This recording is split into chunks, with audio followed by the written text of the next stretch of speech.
우리 가운데 우리가 세상을 살아가다 보면은 또 혹은 우리 가정에서 또는 우리 공동체 내에서 마치 동맥경화가 걸린 것처럼 꽉 막힌 관계의 어려움을 겪을 때가 참 많이 있습니다. 자, 우리가 크리스천으로서 예수 그리스도의 제자로서 이런 상황들 가운데서, 이런 관계들 가운데서 어떻게 우리의 관계들을 풀어나가는 것이 우리 가운데 해결책이 될지에 대해서 오늘 본문의 말씀을 통하여 함께 살펴보시도록 하겠습니다. 이제 범죄자로 확정된 이 베냐민만 남기고 베냐민만 억류되고 나머지는 다 집으로 돌아가라고 요셉이 말하고 있습니다. 그래서 형들을 어디다 세웁니까? 두 갈림길로 세우죠. 무정한 돌아섬이냐 아니면 애정 어린 희생이냐, 이 갈림길로 형들을 세우는 것을 우리가 볼 수 있죠. 이 과거에는 요셉을 팔아버렸던 그 형들이 또 얼마 전까지만 해도 시므온을 남기고 애굽에 남겨둔 채 집으로 떠났던 그 형들이 이제 베냐민도 남겨둔 채 집으로 갈 것이냐 아니면 베냐민과 함께 머물러 있을 것이냐라는 기로에 서게 됩니다. 이제 몇 시간씩 느껴졌을 그 몇 초의 침묵을 깨고 나서 유다의 마지막 변론이 시작되고 있는 것이 바로 오늘 본문의 말씀입니다. 근데 이 유다의 최후 변론이 꽤 깁니다. 어제 우리 사랑하는 담임 목사님께서 말씀하셨던 것처럼 이 창세기에서 등장한 그 누군가의 개인의 이야기 중 가장 긴 것이 바로 이 유다의 최후 변론이기 때문에 우리가 본문의 길이에서도 볼 수 있듯이 하나님께서는 이 유다의 변론을 상당히 비중 있게 다루시고 있는 것을 우리가 볼 수 있습니다. 이 유다의 변론은 마치 요셉과 형들 쌍방간 이 진정성 가득한 화해를 이루기 위하여 마치 여러분들 중에서 야구를 좋아하시는 분들은 잘 아시겠지만 9회 말 투아웃 그 만루 홈런과 같은 마치 극적과 같은 그런 반전을 이뤄내는 역할을 바로 이 변론이 하고 있습니다. 그래서 이 유다의 변론이 상당히 중요합니다. 이 유다의 변론의 초점이요, 우리가 살펴보시면 어디에 가 있는 것을 우리가 볼 수 있냐면은 아버지께 가 있습니다. 이 베냐민에게 쏟아부는 그 아버지의 사랑. 유다는 요셉에게 이 아버지 요셉을 소개하면서 무엇이라 부르냐면 노인이라 부르고요, 이 베냐민을 아버지가 그의 노년에 얻은 아들이라 이야기를 하고, 아버지가 그 아들을 사랑할 수밖에 없는 이유는 그 베냐민의 형을 잃어버렸기 때문이라는 사실을 강조하면서 이 총리의 보편적인 이 정서에 계속해서 호소하고 있는 것을 우리가 볼 수 있죠. 자, 18절부터 26절까지의 말씀, 방금 전에 읽었던 그 말씀을 보시면 이런 내용입니다. 여러분, 유다는요 이미 베냐민으로 흔들린 그 요셉의 마음을 정확하게 저격합니다. 결론적으로 뭐냐면은 아버지가 매우 배타적인 사랑하는 그 아들 이 베냐민을 그 사랑으로부터 소외된 자기들, 이 형들이 더 이상 질투하지 않고 그 사랑을 받아들이고 있다는 이야기를 하고 있다는 것이죠. 그리고 그 사랑을 독점한 이 베냐민에 대한 아버지 야곱의 편애를 지금 이 애굽 총리에게 설득하는 근거로 사용하고 있는 것입니다. 형들은 더 이상 이 아버지의 편애와 그 편중된 대상인 이 베냐민에게 분노하고 있지 않고 있다는 것을 자기들도 모르게 요셉에게 고백하고 있는 셈이 나는 것이죠. 유다가 굉장히 지혜로운 면이 있는데 총리에게 변론을 할 때요, 총리 당신이 얼마나 부당한지, 왜 우리를 절도범으로 몰았는지, 왜 우리를 정탐꾼처럼 대했는지에 대해서 이런 식으로 말을 하지 않고요, 오히려 이 아버지를 이야기하고 아버지가 지극히 사랑하는 그 아들과 그 아들을 지극히 사랑하는 아버지 사이에 절대적으로 끊어낼 수 없는 이 관계, 이 생명의 관계가 있다는 것을 계속해서 강조하고 말하고 있는 것을 우리가 볼 수 있다는 것이죠. 이 자기들의 총리의 그 엄명에 따라서 자기들은 순종할 수밖에 없어서 아버지의 건강과 생명이 위태할 수밖에 없는 상황을 감수하면서까지 그 아버지를 설득해가지고 또 설득해가지고 이 베냐민을 애굽까지 데리고 왔지만, 그것은 아버지의 목숨을 담보로 한 무리하게 감행한 일이었기 때문에 만약에 이 베냐민을 데리고 가지 않는다면 우리가 다시는 이 아버지의 얼굴을 볼 수 없을 뿐만 아니라 이 베냐민 없는 아들들을 보는 순간 아버지는 그야말로 숨이 끊어지거나 스스로 생명을 포기할 가능성이 너무나도 크다는 그 사실을 가지고서 계속 말하고 있는 것을 볼 수가 있습니다. 유다는 이렇게 그 아버지와 아들 사이에서 아버지가 목숨처럼 사랑하는 그 아들 사이에 형성된 그 배타적인 사랑의 관계로, 혹은 그 사랑의 관계를 우리들은 인정할 수밖에 없습니다 라는 말로써 총리를 계속 설득해 나가고 있는 것을 우리가 볼 수 있습니다. 이를 위해서 이 유다가 아버지 유다의 이 말을 지금 직접 화법으로 인용하여서 지금 효과를 극대화시키고 있죠. 직접 아버지가 말하는 것처럼 그가 이야기를 하고 있는데, 어제 함께 살펴보신 말씀 27절부터 29절까지 말씀을 보시면 이런 말씀이 등장합니다. 이 유다가요, 이 야곱의 말을 직접적으로 인용해서 이렇게 얘기하죠. 내 아내가 라고 얘기합니다. 내 아내가 나에게 낳아준 아들이, 사랑하는 아들이 두 아들이 있는데 하나는 짐승에게 빼앗기고 남은 이 아이마저 데려가면 무슨 일이 생기면 내가 어찌 살겠느냐라고 유다가 말하고 있습니다. 이렇게 얘기하는 것이죠. 그러니까 여러분, 이때 요셉은요 20년 만에 처음으로 형들이 자기를 팔아버린 집으로 돌아갔을 때 집에서 어떤 일이 일어났는지에 대해서 처음으로 듣게 된 것입니다.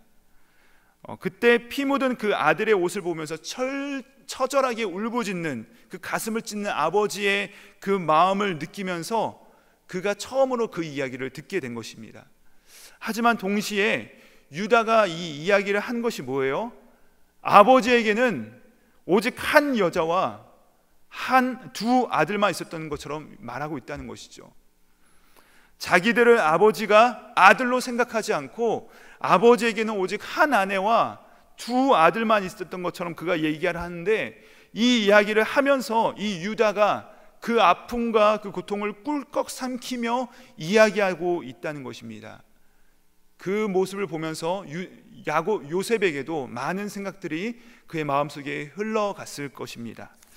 여러분, 유다는요 아버지가 여전히 이 요셉의 생존 가능성을 희미하게라도 희망하고 있다는 식으로 그 이야기하고 있어요. 뭐라고 얘기하고 있죠? 짐승에게 찢긴 그 아들이 아직도 내게 나타나지 않고 있다는 식으로, 짐승에게 빼앗긴 그 아들이 사실은 살아있을지도 모른다는 그런 희망을 가지고 있는 것처럼 이야기하는 그 야곱의 이야기를 그대로 전하고 있다는 것입니다.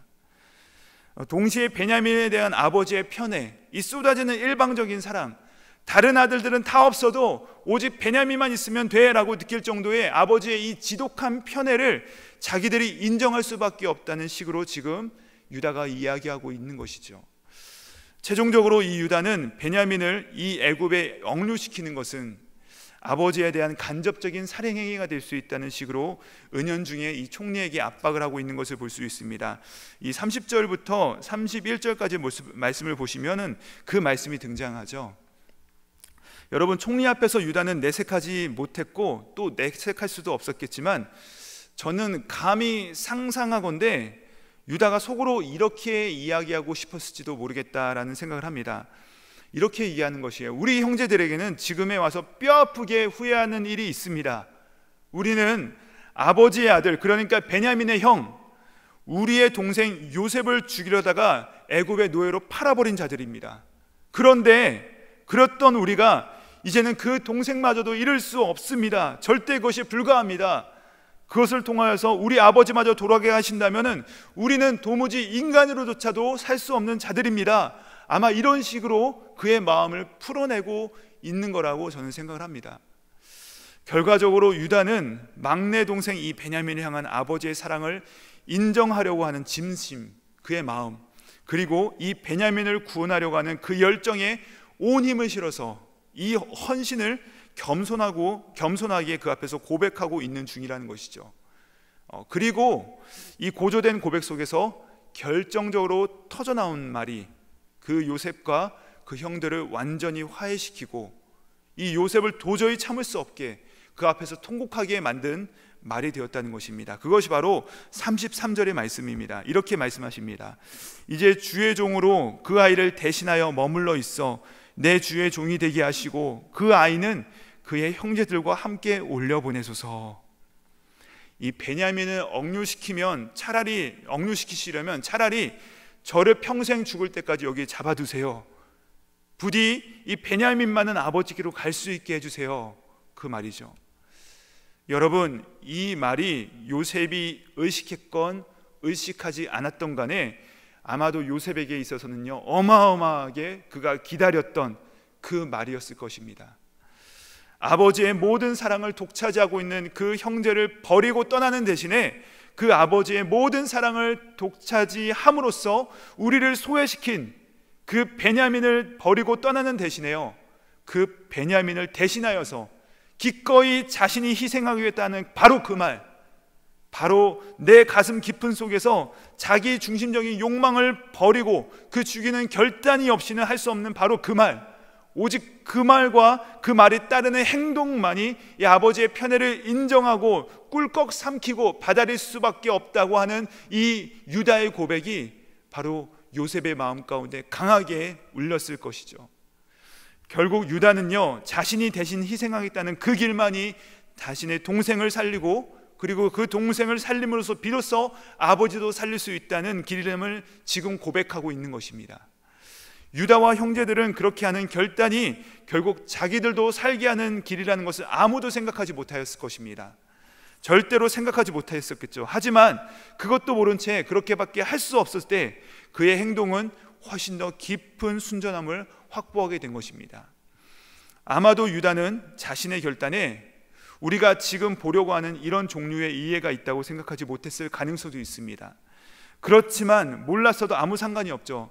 사랑하는 여러분, 우리는 동생을 생각하고 아버지를 생각하고 무엇보다도 아버지와 맺은 반드시 데려가겠다고 하는 그 약속을 생각하는 이 유다의 결단이 결국은 그 모든 것을 아시고 모든 것을 주관하시는 크신 하나님을 생각하지 아니하였더라면 결코 할 수 없었던 결단이라는 것을 우리는 알고 있습니다.